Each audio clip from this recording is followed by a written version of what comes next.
Governor and Mr. Branston, Honorable Lieutenant Governor Kim Reynolds, and distinguished guests here, and all of you who so graciously and sacrificially serve in public service, and all of our guests who battled the alarm clock this morning and nevertheless got out of bed to get here. This is the hazard of my trade.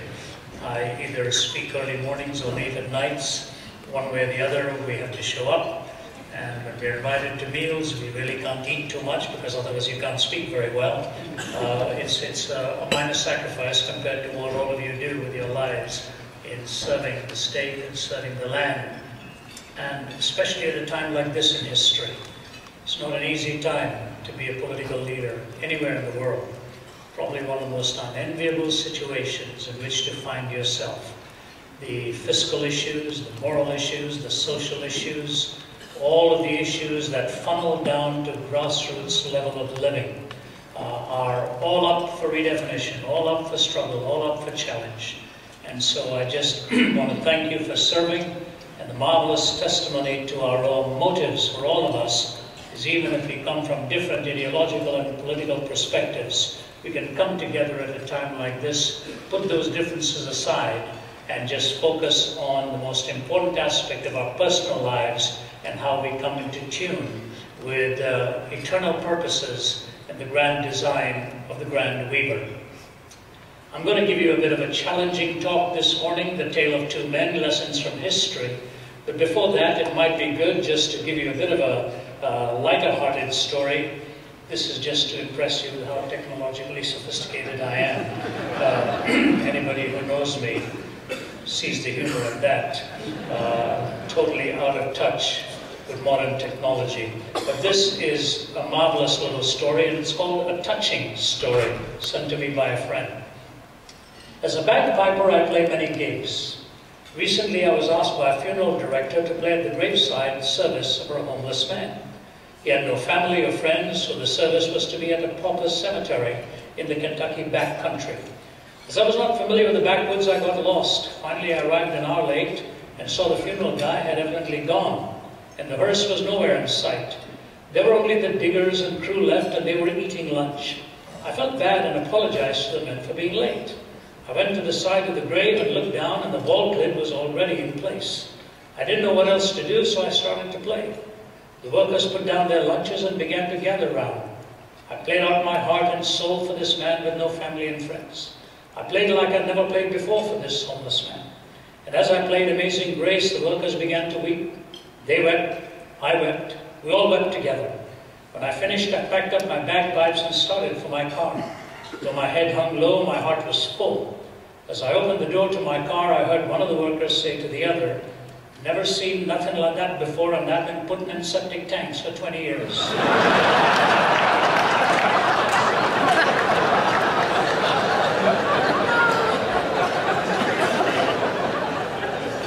You know, there's nothing like feeling you've done a fantastic job and moved people to tears, only to find out you're in the wrong place at the wrong time with the wrong message and left everybody thoroughly perplexed. Now that's not difficult to do, that's the problem. You can easily do that. The challenge is to make sense and try to communicate meaningful ideas. And in the brevity of time that we have, I want to do, at least make a valiant attempt at talking to you on the subject, Lessons from History, the Tale of Two Men. And as I begin, I just want to thank Rod and all of the committee for inviting me here.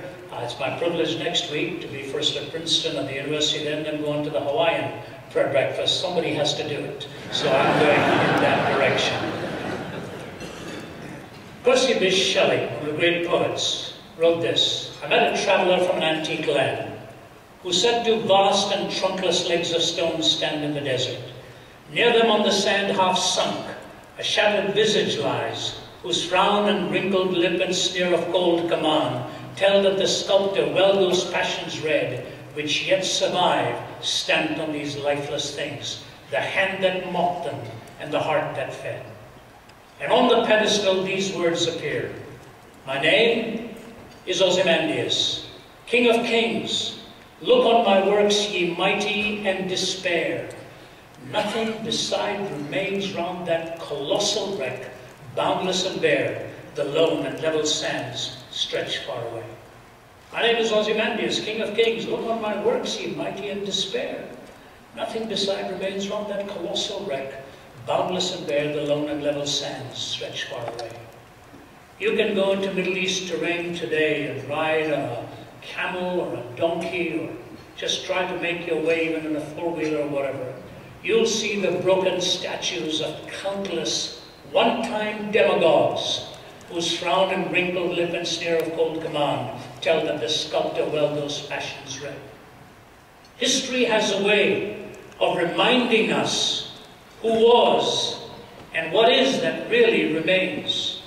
The great American writer James Russell Lowell said this: "Once to every man and nation comes the moment to decide in the strife of truth with falsehood, for the good or evil side.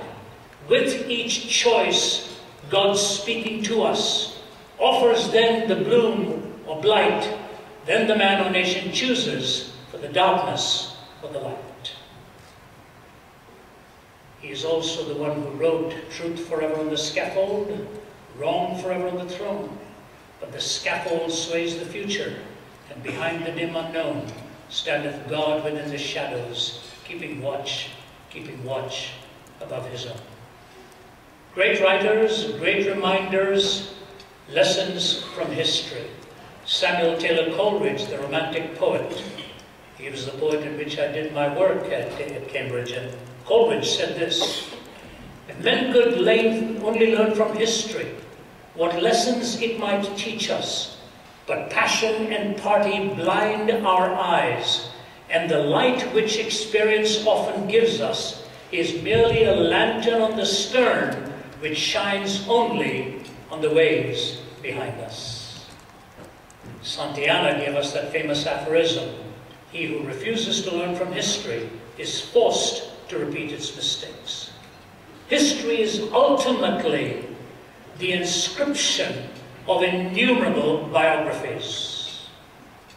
Individuals come and go, make their mark, leave their mark.